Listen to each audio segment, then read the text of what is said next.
भारत गौरव आचार्य श्री पुलक सागर जी गुरुदेव के प्रवचन और लेटेस्ट धार्मिक भजन व कार्यक्रम निशुल्क देखने व सुनने के लिए हमारे YouTube चैनल जीन शरणम मीडिया को आज ही सब्सक्राइब करें और सबसे पहले देखने के लिए बेल आइकन पर क्लिक जरूर करें। एक संत ने बहुत तपस्या की, बरसों हजारों हजारों वर्ष तप किया, एक सिद्धि प्राप्त कर ली। कौन सी सिद्धि?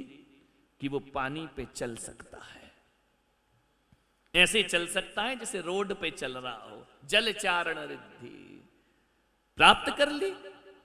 गुरु के पास पहुंचा, गुरु जी से कहा, गुरु जी मैंने विद्या सिद्ध कर ली है। गुरु ने कहा, क्या विद्या सिद्ध कर ली? बोले, वो तो आपको भी नहीं हुई और मुझे हो गई। ये तपस्या, अहंकार देखो। बोले, मुझे हो गई लेकिन आपको नहीं हुई। गुरु ने कहा कि ऐसा क्या कर लिया तूने? बोले, देखो, चलो मेरे साथ, नदी में चलो। नदी में ले गया, बड़ी चौड़ी नदी थी। बोले, आओ गुरुजी पानी पे चलो। गुरु ने कहा, मैं तो नहीं चल सकता, मैं तो डूब जाऊंगा। बोले, यही तो कह रहा हूं, जो तुमने नहीं किया वो मैंने कर लिया। बोले, क्या कर लिया तूने? बोले, देखो मैं पानी पे कैसा चलता हूं। और वह चलते चलते नदी के उस पार पहुंच गया। गुरु ने कहा, वापिस आ। जैसे ही आया पानी पे चल के वापिस आ गया, डूबा ही नहीं, पानी को धक्का लगा ही नहीं। गुरु ने कहा कि वाह, गजब कर दिया, कितने साल लगा दिए? बोले, 12 साल में की है ये तपस्या। गुरु ने कहा, पागल, क्या क्या मिला इससे तुझको? पानी पे चल गया। अरे पागल, जो काम एक मल्लाह को 2 रुपए दे करके होता है, उसके लिए 12 वर्ष बर्बाद करते रहा। अरे मल्लाह को, एक नाविक को, ना खुदा को एक 2 रुपए देता, वो तुझे पानी में नाव में बिठाकर उस पार लगा देता। पागल, नदी पार करने के लिए तपस्या नहीं की जाती। ये 12 वर्ष तू नदी पार नहीं, भव पार करने के लिए लगाता तो तेरा उद्धार। ये मदारियों के खेल, ये चमत्कार, ये डमरू बजाना, ये मजमा लगाना, ये तपस्या है क्या? इसके लिए तूने 12 वर्ष बर्बाद कर दिए। ये तू कहता कि परमात्मा मुझे नदी से पार की कला नहीं, मुझे संसार से पार की कला सिखा दो, तो तेरी तपस्या सार्थक। क्या मिलेगा? 4 लोग कहेंगे, हाँ बड़ा संत है, पानी पे चल गया, ताली बजा लेंगे। पागल कहीं का, ये काम करना था क्या तुझे? इसको करने से कौन सी तेरी सिद्धि हो गई? तपस्या, इच्छाओं का निरोध। मालूम है तपस्या क्या होती है? बहुत कठिन है ये तप का मार्ग, इतना आसान नहीं है। शरीर को तपाना आसान है, केस लॉन्च करना भगवान कहते कोई बड़ी बात नहीं है, नग्न रहना कोई बड़ी बात नहीं है, एक टाइम भोजन करना कौन सी बड़ी बात है? कोई दिक्कत नहीं है। क्या होता है इससे? नंगे पैर चलना कोई बड़ी बात है क्या? अभ्यास करो, सब हो जाता है। ऐसा कोई कठिन नहीं है ये सब काम। ये तुमको लगता है क्योंकि तुमने अभ्यास नहीं किया है। 4-6 महीने अभ्यास करो, सब रूटीन में आ जाता है। एक टाइम खाना भी रूटीन में आ जाता है, पैदल चलना भी रूटीन में आ जाता है। कोई बहुत बड़ी बात, कोई बहुत बड़ा किला नहीं जीत लिया। ये सब करके ध्यान रखना। तपस्या ये देखो कि 20-20 साल की तपस्या यदि हो गई, मन कितना बस में हुआ है तुम्हारा। ध्यान रखना, मन को जीता है। क्या होता है? भगवान ने कहा ये सब व्यर्थ हैं, इससे कुछ नहीं होता है। कोटि जन्म तप तपो ज्ञान बिन कर्म झरे ना, ज्ञानी के छिन्माई त्रिगुप्ति ते सहज। ये क्या होता है? इससे कुछ नहीं होगा। ऐसे कई बार तपस्याएं कर ली, भीतर का मन तप रहा है या नहीं तप रहा है? बर्तन गर्म है, अंदर माल ठंडा रखा है। ध्यान रखना। तपस्या, समत्व भाव लाओ, क्षमता के परिणाम लाओ। मैं तो यही कहता हूं कि भूख से अच्छा 2 बातें सहन करो। असली निजरा इच्छा निरोध तो तब होता है। विचार करना है आपको। ऐसा नहीं कह रहा हूं कि ये व्यर्थ है, ये भी करो, लेकिन इसके साथ भीतर वाला तप रहा है या नहीं? भीतर इच्छाओं का निरोध हुआ है कि नहीं? मालूम है, कबीर जा रहा था, पीछे पीछे उसकी पत्नी थी, कबीर आगे आगे था। चले जा रहे हैं रास्ते में। पहले कच्चे रास्ते होते थे, पक्के तो होते नहीं थे, धूल ही धूल होती थी। कबीर आगे आगे और उसकी पत्नी पीछे पीछे चली जा रही है। जगा दो। नहीं, ये कौन सी अदा है सुनने की? हम समझे फोटो का पोज दे रहा है क्या? ध्यान से सुन रहे तो ध्यान में ये ऐसा झुक क्यों रहा है? ध्यान में तो ऐसा होता है। आ जाती मेहनत है भाई, सुबह से लगते हैं शाम तक झटके लगे जाते हैं, क्या करें? विचार करिए। कबीर आगे आगे है, पत्नी पीछे पीछे है। कबीर थोड़ा आगे था, उसने क्या किया, रास्ते में एक सोने का हार पड़ा था, तो उसने कहा यार कि स्त्री है, सोने पे मरती है, कोई भी स्त्री हो, खाना नहीं मिले चलेगा, आभूषण तो चाहिए ना, कपड़े तो अच्छे चाहिए ना, चार लोगों को दिखाना तो पड़ेगा ना। सोना चांदी जब तक ये धारण नहीं करें, लगता ही नहीं कि आज अपन ने कुछ किया है। तो बोले स्त्री है, इसका मन खराब नहीं हो जाए। तो कबीर ने क्या किया मालूम है? धूल उठाई और हार पर डाल दी, ना इसे दिखेगा ना इसका मन खराब होगा। कबीर आगे आगे बढ़ गए, पत्नी पीछे पीछे आ रही थी। पत्नी ने देख लिया कि कुछ तो किया है इसने। बड़ी तेज निगाहें होती हैं महिलाओं की, है कि कुछ तो किया है इसने। जैसी दौड़ी दौड़ी आगे गई, कबीर कबीर। बोले क्या, तुमने क्या किया? बोले कुछ नहीं किया, चल आगे चल। बोले नहीं, कुछ तो किया है तुमने। बोले अरे कुछ नहीं किया, पागल है क्या? लेकिन अब क्या करें, बिना पूछे जाने नहीं देगी। बाल हट, त्रिया हट, यदि हट पे आ जाए तो फिर चल हट। ध्यान रखना, मैं तो यहां से हिलने वाली नहीं। ये बताओ तुमने क्या किया, बताओ। कबीर ने कहा कुछ नहीं, तू पागल है क्या? बोले मैं जैसी भी हूं, मुझे ये बताओ तुमने किया क्या झुक करके। अब कबीर क्या करे, अब बताना तो पड़ेगा ही, कब तक छुपाए। कबीर ने कहा पगली, तू पीछे आ रही थी, मैं आगे था, वहां सोने का हार डला था, तेरा मन विचलित ना हो जाए।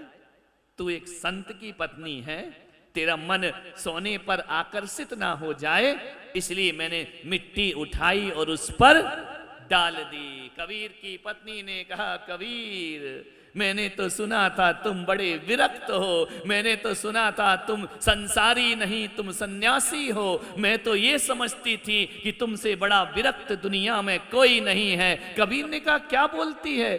बोले बिल्कुल सच बोलती हूँ। तुमने क्या किया? बोले सोने के हार पर मिट्टी डाल दी। पत्नी ने कहा क्या पागलों जैसी बातें कर दी, मिट्टी पर मिट्टी डाल दी। ध्यान रखना, मिट्टी पर मिट्टी डाल दी, क्या फर्क पड़ता है?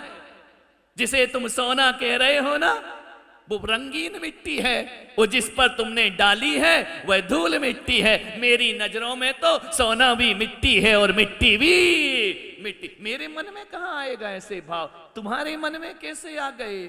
तुम्हारी तपस्या में अभी कमी है कबीर, मेरी तपस्या तुमसे एक कदम आगे तपस्या है। ध्यान रखना, तुम्हारी नजरों में अभी भी सोना सोना है और मेरी नजरों में सोना क्या है? मिट्टी है। ये मिट्टी के ठीकरे, इनकी तुम कीमत समझते हो? क्या मन को जीता तुमने? कबीर को लगा कि जिंदगी में कभी गुरु नहीं बनाया ना, पहली बार मुझे मेरी पत्नी गुरु के रूप में प्राप्त हो गई। उसने मुझे सिखा दिया जीवन का पाठ कि मिट्टी पर मिट्टी क्यों डालते हो, क्या रखा है। ये होती है तपश्चर्या। ध्यान रखना, अभी भी अच्छा बुरा चल रहा है ना, मान अपमान चल रहा है ना, बहुत दूर हो तपस्या से, अभी प्रवेश ही नहीं हुआ है हमारा उसमें। मन को जीतने का प्रयास करो। ऋषभदेव 1000 वर्ष क्या कर रहे थे? तन को तपा रहे थे, मन को, मन की शुद्धि। अभी चौके में आओगे ना, हे स्वामी बोलो, मन शुद्धि, वचन शुद्धि, काया शुद्धि, एक टुकड़े में मन शुद्धि। समझ ही नहीं आता मुझे चौका में। एक गिलास में क्या हो गया तुम्हारा? मन शुद्धि। ऋषभदेव को 1000 वर्ष लग गए मन शुद्धि में, बाहुबली को 12 महीने लग गए मन शुद्धि में, महावीर को 12 वर्ष लग गए मन शुद्धि में। तुम्हारा एक गिलास में मन शुद्धि। लेकिन आगे भी तो तुम बोलते हो ना, उसमें हम सब समझ जाते हैं। आगे क्या बोलते हो? मन की शुद्धि, वचन की शुद्धि, काय की शुद्धि। समझ गए क्या? लास्ट वाला महत्वपूर्ण है। काय की शुद्धि, ध्यान रखना, काया शुद्धि थोड़ी, मन शुद्धि, वचन शुद्धि, काय शुद्धि, काय की शुद्धि। ले लीजिए जो भी है, ध्यान रखना। मन शुद्ध करने में पूरी जिंदगी कम पड़ जाती है मान्यवर। इतना आसान नहीं है कि एक गिलास में तुम, ऐसा मन शुद्ध होता है तुम्हारा, गिलास में एक दे रहा, दूसरे ने नहीं देने दिया, गई मन शुद्धि एक तरफ। अरे हम फालतू हैं क्या, हम खड़े, हमारा नंबर ही नहीं आ रहा है। अरे अभी तो बोला था मन शुद्धि, और अभी क्या कर रहे हैं, मन अशुद्धि। ध्यान रखना, बोलना बहुत आसान है, करना बहुत कठिन है। मन को बस में, मन को शुद्ध करना, ये तप जो है मन से तपना है, हृदय से तपना है, तब जाकर के जीवन में कर्मों की निर्जरा होती है। ऋषभ देव को 1000 वर्ष लग जाते हैं, जटाएं बढ़ जाती हैं, नाखून बढ़ जाते हैं, विभत्स रूप हो जाता है। किसके लिए, मन शुद्धि के लिए। बाहुबली को वर्षों खड़े रहना पड़ता है, बेल लताएं लिपट जाती हैं, सांप बामियां बना लेते हैं, पक्षी घोंसले बना लेते हैं। क्यों खड़े हैं भगवान बाहुबली इतने कठोर तपस्चरण में, मन शुद्धि के लिए। मन शुद्ध नहीं हो पा रहा था, और जिस क्षण मन शुद्ध हुआ उसी क्षण केवल ज्ञान की प्राप्ति हो जाए। एक सेठानी थी, उसके नगर में एक मुनि का आगमन हुआ। वह उनकी वंदना को गई, प्रणाम किया, सेठ भी गया, श्रावक लोग दर्शन को गए, सब दर्शन करके चले गए, सेठ भी चला गया, सेठानी बैठी रही। मुनि ने कहा सब चले गए, सेठानी तुम भी जाओ। बोले गुरुदेव एक जिज्ञासा लेकर आई हूं। क्या है? मेरे मन में एक दुविधा है। क्या दुविधा है? मेरे मन में एक दर्द है, मेरे मन में एक पीड़ा है, मैं दुखी हूं महाराज। महाराज ने कहा नगर सेठानी दुखी, गरीब दुखी हो तो चल जाए, तू क्यों दुखी है? दौलत नहीं है? बोले अपार दौलत है। तो फिर क्यों दुखी है? महल बहुत बड़ा है, नगर सेठानी है, जितना पैसा मेरे पास उतना नगर में किसी के पास नहीं है, फिर दुखी क्यों है? तो सेठानी बोले एक दुख मुझे चुभता है, बहुत ज्यादा पीड़ा देता है, दर्द देता है। बोले क्या दुख है तुझे? बोले बरसों बीत गए, निसंतान हूं, मुझे संतान सुख नहीं है महाराज, क्या वो मुझे प्राप्त होगा? मुनि ने कहा अवश्य होगा।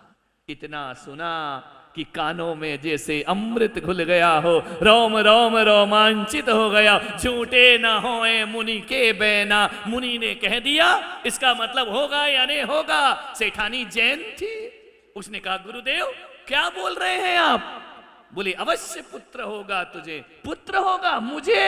आंखों से अश्रु की धारा छल छल करके बह गई, ऐसा लगा जैसे पुत्र हो ही गया हो। मुनि ने कह दिया, दर्द दुखती रूह पर हाथ रख दिया। मुनि ने कहा तुझे अवश्य पुत्र होगा, अवश्य पुत्र होगा, मैं पुत्रवती बनूंगी, मुझे मां का सुख मिलेगा, मुझे संतान का सुख मिलेगा, अवश्य मिलेगा। लेकिन जैसे ही लेकिन कहा ना, चेहरा उतर गया सेठानी का। लेकिन क्या मतलब गुरुदेव? तू आगे का बर्दाश्त नहीं कर पाएगी। ये संसार है, यहां सुख का हाथ पकड़ के दुख भी साथ में आता है। हमेशा सुख नहीं रहता, हमेशा दुख नहीं। तू बहुत सुखी हो रही है, प्रमुदित हो रही है, लेकिन तेरे साथ साथ एक दुख भी आने वाला है। बोले क्या दुख आएगा? बोले इधर तेरा पुत्र होगा, उधर तेरा पति दीक्षा को धारण कर, वो सन्यास ले लेगा। पति सन्यास, पति जाए और पुत्र हो, किसे चुनोगी आप? पति को या पुत्र को? जीवन भर की अभिप्सा है कि मां बनूं, मां बनूं, मां बनूं। मां बनने का समय आया, पति का वियोग, वो दीक्षा धारण कर लेगा। नियति को कोई नहीं रोक सकता है। क्या कहती सेठानी कि मुझे मां नहीं बनना है? क्या कहती कि मेरे पति को दीक्षा नहीं लेने दो? दुविधा में फंस गई। नियति विधिना तेरे लेख किसी से कहे न जा, जो होना है सो। सेठानी तू चिंता मत कर, तू कुछ भी नियति में फेर बदल नहीं कर सकती, जो होना है वह होकर ही। अब तू कहे कि पुत्र नहीं चाहिए तो ऐसा भी नहीं होगा, पुत्र तो तुझे होगा। और यहां पुत्र हुआ और वहां पति दीक्षा को धारण कर ले।